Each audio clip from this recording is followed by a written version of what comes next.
Okay, so obviously I don't think anybody's going to be watching this, judging from right now. So basically there's this book that a robot created at Botnik Studios. So what some people did, maybe they're scientists, college students, I don't really care. But basically what they did was they fed a Botnik robot all 7 books of the Harry Potter series and then got it to write a chapter of its own book using the Harry Potter books. It's awful, to say the least. Now, I'm going to be reading it, what I could find anyways. I've looked all over the internet and I can only find 1 chapter, but I think it's a full-blown book. I think. I don't know. But I was only able to find 1 chapter of it. I've looked all over the place, but this is all I can find. It's pretty hilariously stupid, though, to be honest.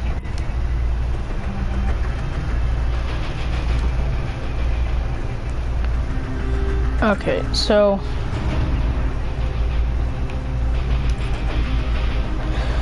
oh my gosh. Okay, so hang on. All these guns have expired and stuff. Sure, sharpshooter.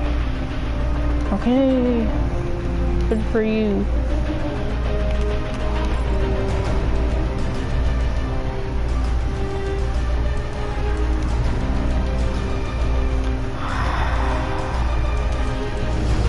Okay, so I'll be reading this book in a second. Well, not full-blown book, obviously, just a chapter of it. If I ever find more, I might make another live stream doing that part of the book, but so far this is all I could find. Okay, so I know I've been saying okay so a lot. I just don't know what to say. This is a ridiculous book, to say the least, obviously. Okay, so I'm just gonna, I need to stop saying that. Okay, I'm going to read the first paragraph here so that you kind of understand what exactly this, like, stupid book is about. Well, maybe it's not. I probably shouldn't call it that. I'll get sued or something. I don't know. Something will happen. Okay, this is the first paragraph of Harry Potter and the Portrait of What Looked Like a Large Pile of Ash.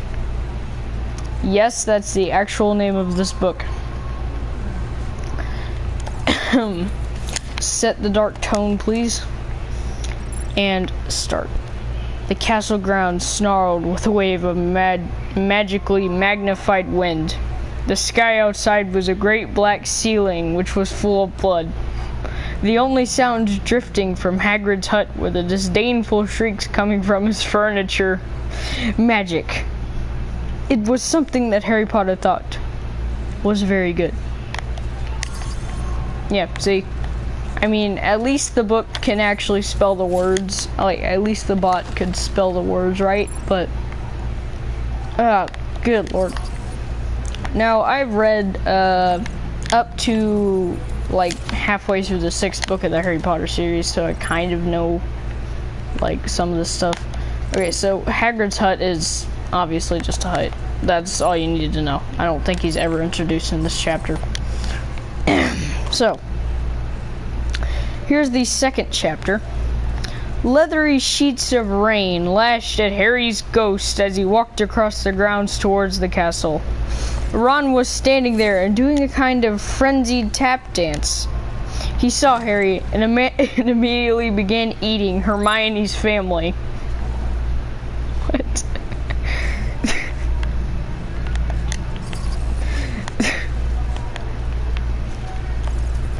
Five-star book. 10 out of 10. Instantly. Already. New York Times #1 best-selling book. Okay. Here is the 3rd paragraph of this atrocious book.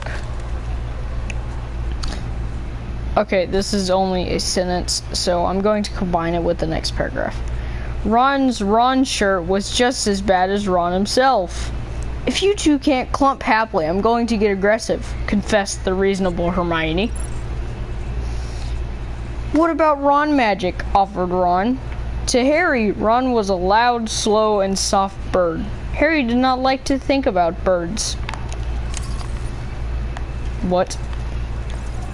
To be honest, this book doesn't sound like it was written by a robot. It sounds more like it was written by somebody that's slowly going insane and read the first Harry Potter book.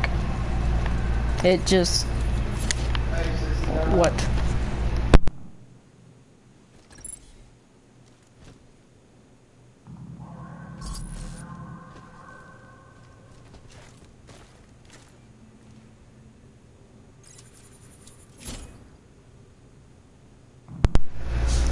Okay, so the next paragraph says, Death Eaters are on top of the castle, Ron bleated, quivering. Ron was going to be spiders. He just was. He wasn't proud of that, but it was going to be hard not to have spiders all over his body after all is said and done.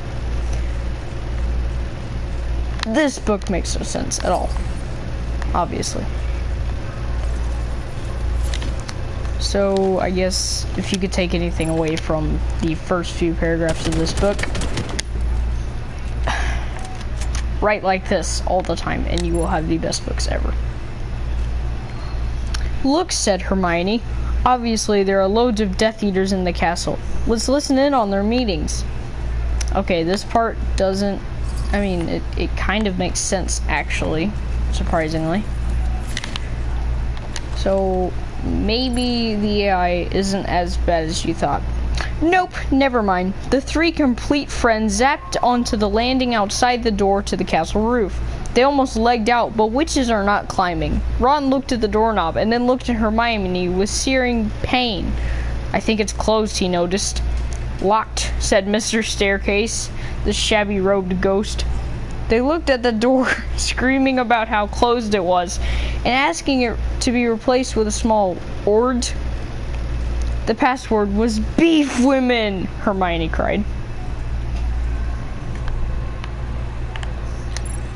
Yeah, just before you thought, like, you probably just thought that the book wasn't as bad, and then you get this awful paragraph.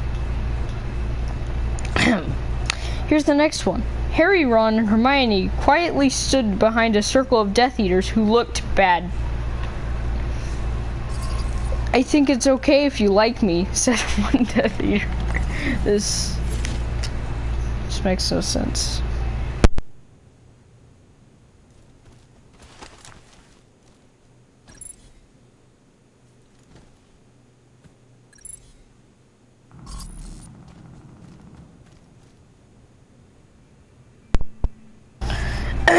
Anyways, here's the next part.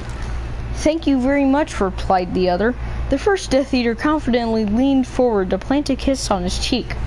Oh, well done, said the second as his friends stepped back again. All the other Death Eaters clapped politely. Then they all took a few minutes to go over the plan to get rid of Harry's magic. So if you don't know what Death Eaters are, they're basically the antagonists of the Harry Potter series. They're...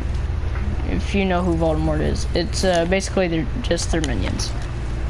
So they should not be acting nice at all. They should be killing people. So here's the next part. Harry could tell that Voldemort was standing right behind him. He felt a great overreaction. Harry tore his eyes from his head and threw them into the forest. Voldemort raised his eyebrows at Harry, who could not see anything at the moment. Voldemort, you're a very bad and mean wizard, Harry savagely said. Oh. Hermione nodded encouragingly. The tall Death Eater was wearing a shirt that said, Hermione has forgotten how to dance. So Hermione dipped his head in mud. Of course. Ron threw a wand at Voldemort and everyone applauded. Ron smiled. Ron reached for his wand slowly. Apparently. Ron's the handsome one, muttered Harry as he reluctantly reached for his. They cast a spell or two, and jets of green light shot out of the Death Eater's heads. It literally says Death Eater. Ron flinched. Not so handsome now, thought Harry as he dipped Hermione in hot sauce. The Death Eaters were dead now, and Harry was hungrier than he had ever been. The great hall was filled with incredible moaning chandeliers and a large librarian who had decorated the sinks with books about masonry. Mountains of mice exploded. Several long pumpkins fell out of McGonagall. Dumbledore's hair scooted next to Hermione as Dumbledore arrived at the school. The pig of Hufflepuff pulsed like a large bullfrog. Dumbledore smiled at it and placed his hand on its head. You are Hagrid now. We're the only people who matter. He's never going to get rid of us, Harry, Hermione, and Ron said in chorus. The floor of the castle seemed like a large pile of magic. The Dursleys had never been to the castle, and they were not about to come there and Harry Potter in the portrait of what looks like a large pile of ash. Harry looked around and then fell down the spiral staircase for the rest of the summer. I'm Harry Potter, Harry began yelling. The dark arts better be worried, oh boy. That is, that might be part of the first chapter, or that might be the first chapter of this book, but as you can tell, this is possibly the best book ever created. It's just laughably stupid.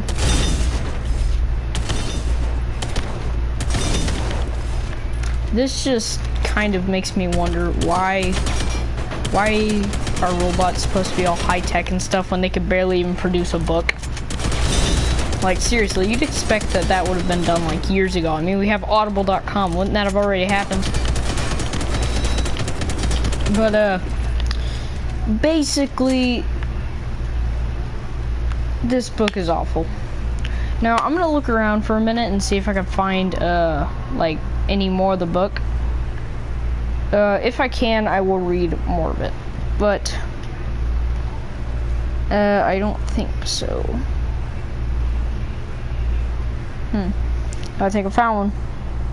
I think I found it. Nope. Couldn't find it.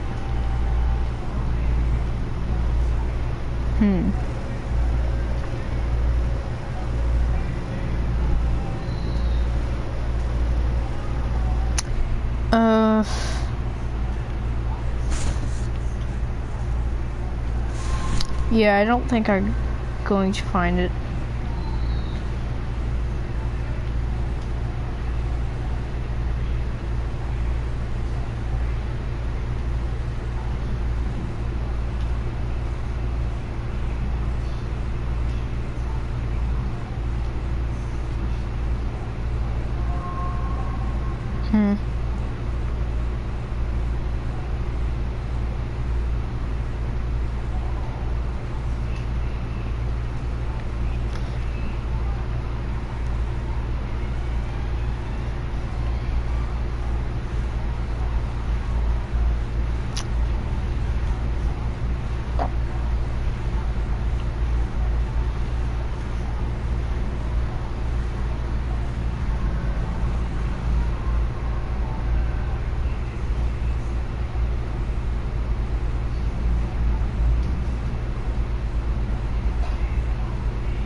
Yeah, I'm looking around and I can't find any more of this book, so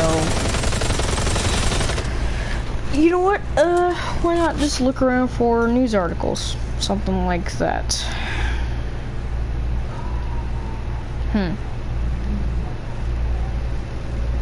Oh, here's one. Okay, so this one, credit to MSN, I think. Says, stray dog from Afghanistan moves to the United States and feels grass for the first time. Okay, so this might be emotional for some people, possibly. So, give me a moment to put the name of this article in the, just never mind, hang on.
So I'm going to put like the name of the article and all that stuff every time I read an article in this live stream. Okay, so it says here, Artie, I guess that's the name of the dog. Artie was once among the numerous stray dogs left to waste away on the streets of Afghanistan. Now he has a home, family, and a whole green yard all to himself. Okay. The happy white dog got here thanks to a successful GoFundMe campaign. That's a bit strange, but hate saved a dog, so I guess it worked. Okay. Which included a $2,000 donation from Dog Chow. That's okay. Artie earned so many fans because of his friendliness. In Afghanistan, the former stray was a regular visitor to a U.S. Army camp in the country. The skinny canine quickly became a favorite among all the soldiers, providing them with comfort, cuddles, and protection. All he asked for in return was a little bit of food and lots of pets. Okay. So it's basically a dog. I sound like a reaction channel right now. I'm just not even going to give commentary unless I feel like I need to. So with the team looking after Artie was preparing to leave Afghanistan, they started to worry about what would happen to Artie once they were gone. A warrant officer on the base named Eric decided to find a way to take the dog with him, arranging for Artie to go to a group in Kabul called Nowzad. Nowzad works to send stray cats and dogs from war zones to the U.S. so they can start new lives. Unfortunately, making these furry dreams come true is time-consuming, expensive, and dangerous. They didn't deter Eric or his family. Eric's sister, Teresa something, set up a GoFundMe to help Artie's army buddies raise the money they needed to get the loyal pup to America. Now, I would show images of the dog and all, but this is a live stream, so I can't do that. Just,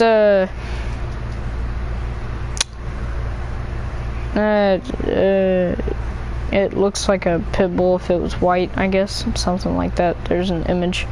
Shortly after reaching the halfway mark of the $4,500 goal, Dog Chow got wind of the fundraiser. Dog Chow, which has worked to support the military since 1926, donated the remaining $2,000 needed. Because of this final push, Artie was able to safely arrive in the United States on September 13th. He is now living with Ridenauer in Austin, Texas, where he is enjoying getting to roll in grass for the very first time. Along with taking in the great outdoors, Artie is also being spoiled with affection, treats, and toys. The only missing piece is Eric, who has not yet returned home from his deployment. Artie is eagerly awaiting his reunion with the person who made this new life possible. Along with donating $2,000 to Artie's GoFundMe, Dog Chow also gave Artie free dog food for 1 year. Artie isn't the only dog company. Artie isn't the only dog the company is dedicated to helping. Through the Service Dog Salute campaign, Dog Chow is working with Tony LaRusso's Animal Rescue Foundation to match rescue canines turned service dogs with their ideal veteran owners. Okay. So that actually was finally some good news in an article for once. Most articles you find are just like, oh, video games this, video games that. Video games, you know what, I'm gonna search that up right now. Okay, so I'm just gonna search up the words video games and see what comes up. Okay, video games.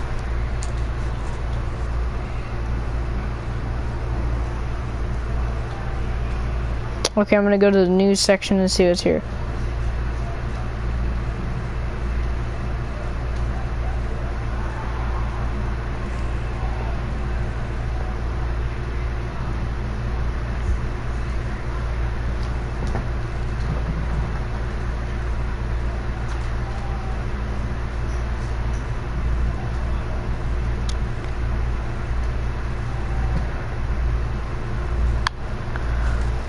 Hold on, wait, whoa.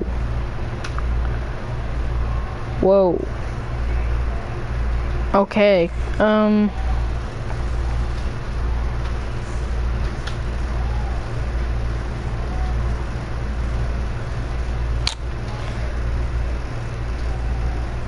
okay, so,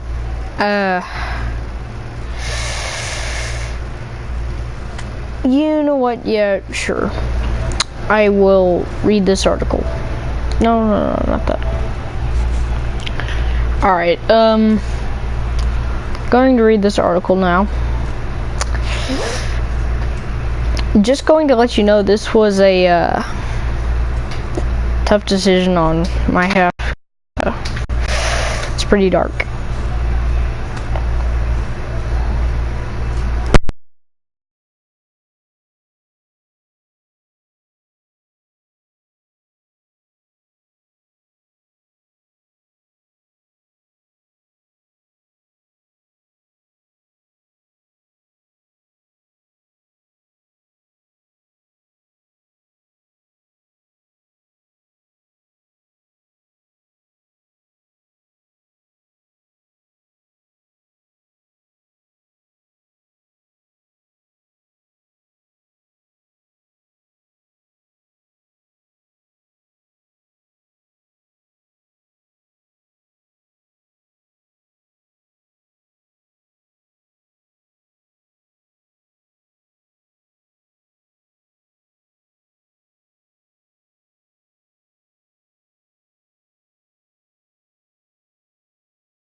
So apparently this happened 2 days ago, and yeah, that's very recent. So this article is named, obviously, as you can see in the bottom, 5-month-old drowns in bathtub while dad plays video games. See what I said about how it was pretty dark? Now, if you don't want to hear this, go ahead and click off. I won't even be offended. My channel isn't even monetized, so I don't care. And even if it was, I would only be making like 20 bucks a year. So I don't care if you click off. This part of the video isn't your cup of tea. Sure, skip ahead, click off the video, do whatever. I know I sound like a clickbait YouTuber just trying to extend the video, but this is a live stream, and once again, my channel is monetized. So no, it's not. All right. An Alabama father who was arrested after his baby son drowned in the bathtub claims he left the room to play video games and forgot the baby was there, authorities said. The 5-month-old was not breathing when deputies from the Jefferson County Sheriff's Office responded to a call at the Tarrant, Alabama home Sunday night. The Sheriff's Office said.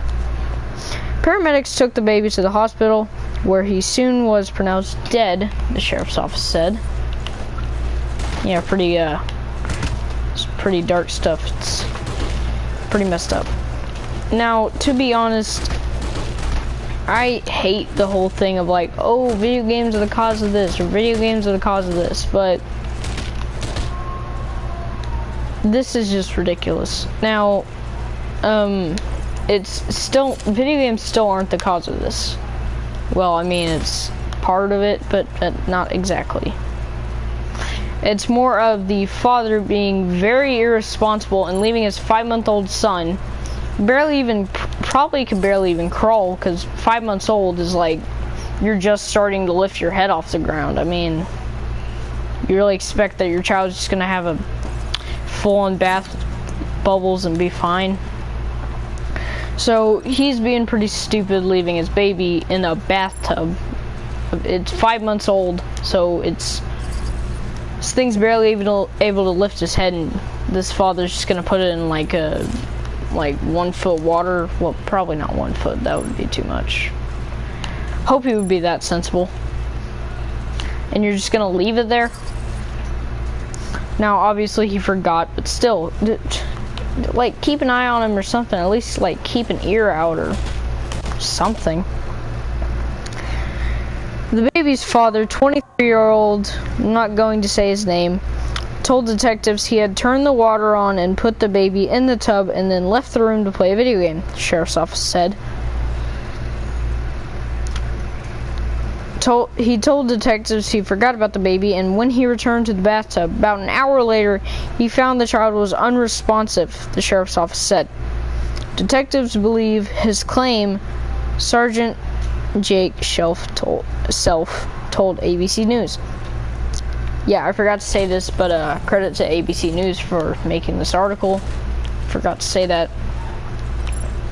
But how sick in the head do you have to be to do something like this? Now, obviously, there are way worse things that somebody can do, but this is still pretty high up there. School shootings isn't this far away. I mean, it's not even that far away from drowning a baby. Now, obviously, he wasn't like shoving its face in the water and literally killing it, but you're going to leave a 5-month-old baby in a bathtub. 5 months old, barely can lift his head. You're gonna leave him in like foot-deep water. Well, obviously not foot-deep, once again, like I said. But still, that's just being so irresponsible.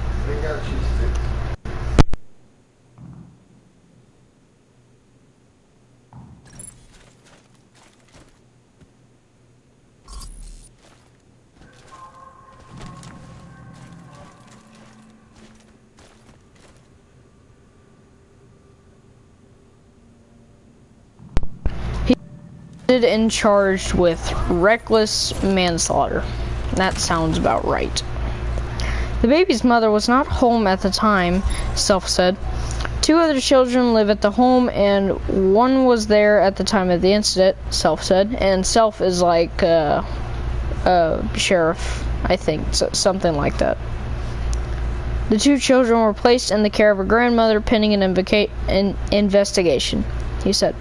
It was not immediately clear if the father has entered a plea or has an attorney.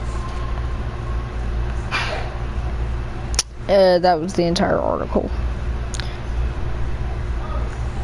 That's pretty messed up, like I said, but it's not the worst thing, but it's still very, very messed up. Good lord, I hope if I become a parent one day I don't do something stupid like this. Here's some tips. Don't leave your baby at home while you go on a store trip. Don't leave your baby in a bathtub while you go on a store trip or play video games or something like that, as you see. Don't leave your baby in a hot car. Don't just forget that your baby even exists. Don't forget to change its diaper. Don't forget to feed it. Just try to be responsible. Like, if you're not going to be responsible, at least put the baby, like, up for adoption or something, because even if you don't want the child, don't do an abortion. Just set it up for adoption. Setting it up for adoption still is it's not a nice thing to do, but it's definitely a lot better than literally just killing the baby.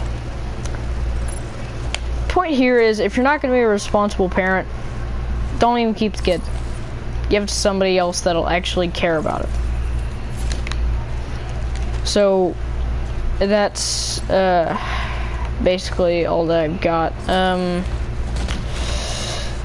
You know what? I'll read one more article. Just one more. Okay. Whoa, what is happening? Okay. There we go. Fix that.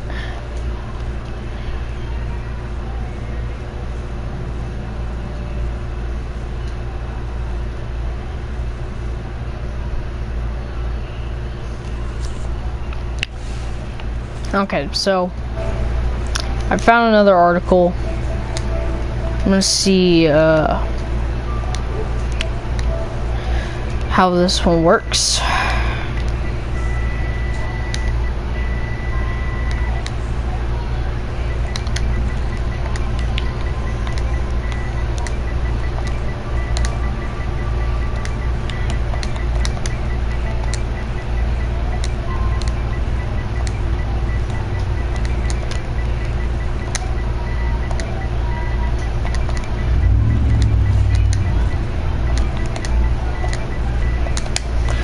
Okay.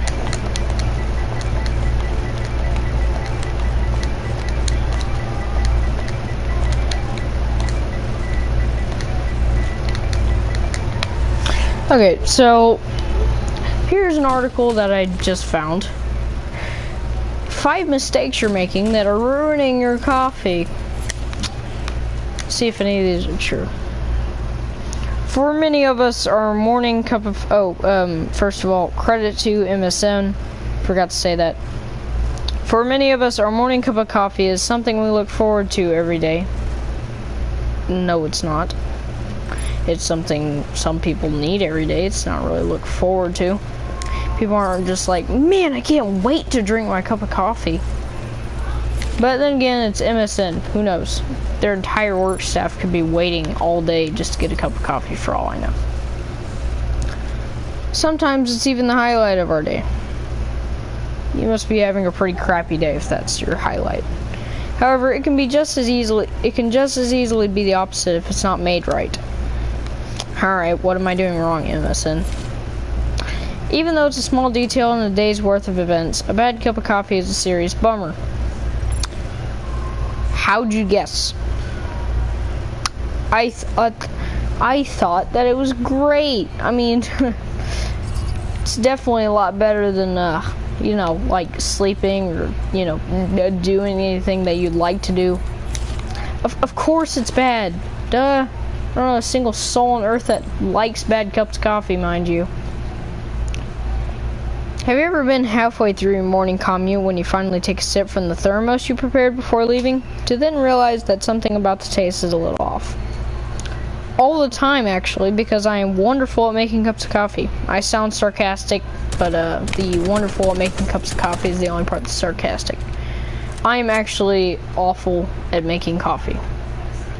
I mean, I can make coffee, but like it's not going to be good.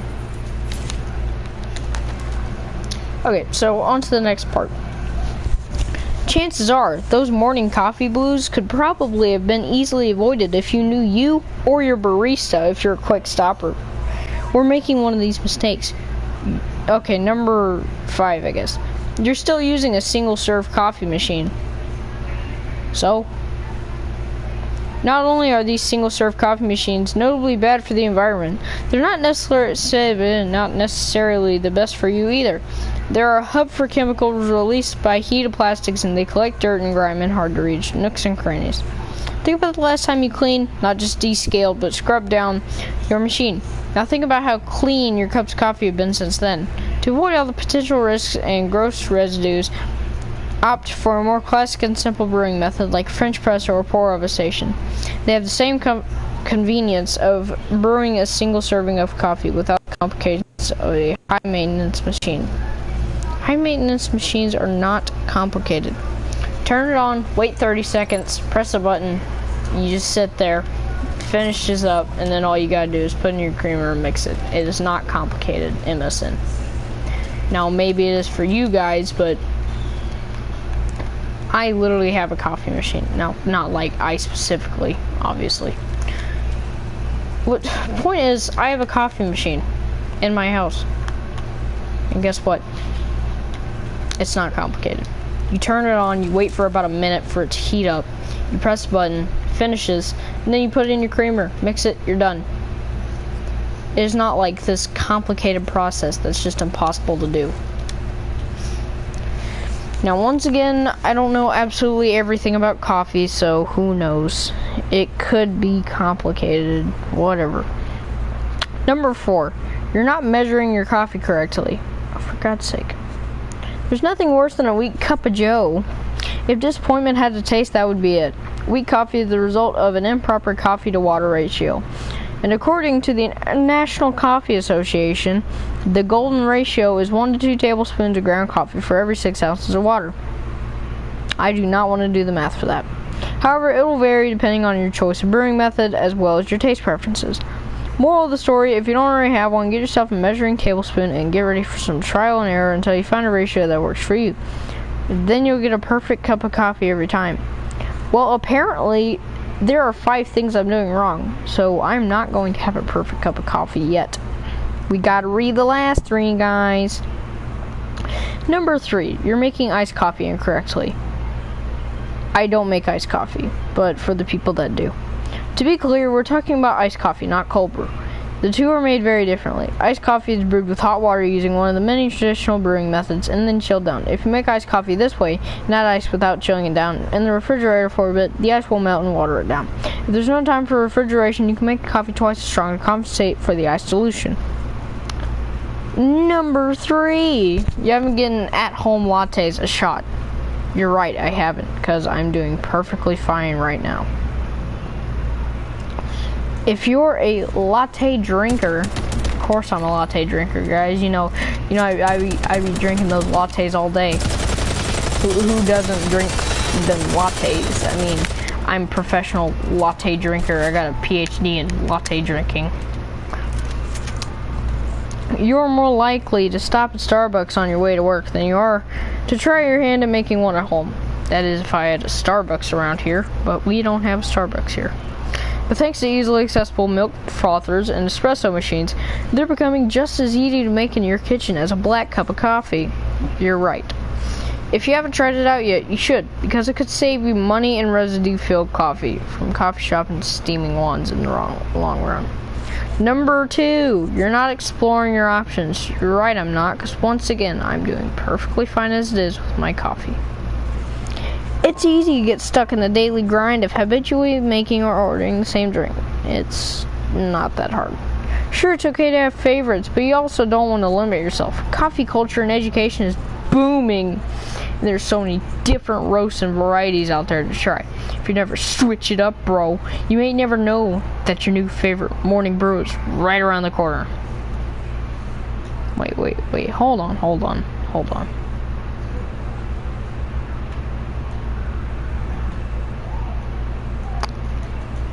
I think I counted number 4 twice.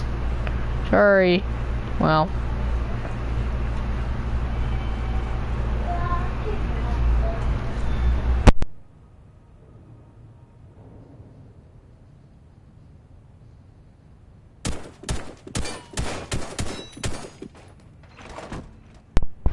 Okay, so to be honest, if I cared about coffee so much that I just had to have professional coffee or something, maybe I would actually care about this article.